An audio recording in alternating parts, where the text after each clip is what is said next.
Kikombe cha umbea kimeshadunda mezani, yani chai ya moto show. Gathashia mwanya mwerere witu wa Just Kenya Official TV jetekaria ori gigunyitio geni thini wa shesheni ino ene haria turagithina mbere gukurehera mohoro mothe mara harika thini wa nenda citu cio kinyaniria.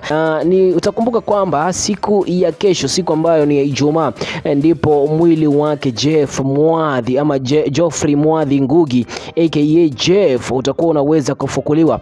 Na pia vile ni muhimu ni kukumbusha kwamba siku ya hapo jana the director that is the DCI Mr. Amin siku ya jana, siku ya Jumanne mwaka tarehe 28 Machi 2023 aliweza kuungana na timu nyingine ambayo ilikuwa inafanya investigation katika nyumba ambayo ni ya Redwood, ambapo bila shaka utakumbuka kwamba kisanga cha Jeff kiliweza kufanyika, na hapo ndipo inasemekana kwamba aliweza kukutana na kifo chake. Na muhimu ni kwamba niweze kukumbusha kwamba vile kufukuliwa kwa mwili wa Jeff kunatokana na kwamba ni uchunguzi ambao unaendelea vizuri, na utakumbuka kwamba the DCI headquarters homicide team and the crime scene personnel kutoka katika timu mzima ya DCI National Forensic Laboratory waliweza kujaribu kuweza kuangalia jinsi gani zile pengo ambazo zinatakikana kuweza kuangaliwa katika kufukuliwa kwa mwili wake Jeff Mwadhi. Na hiyo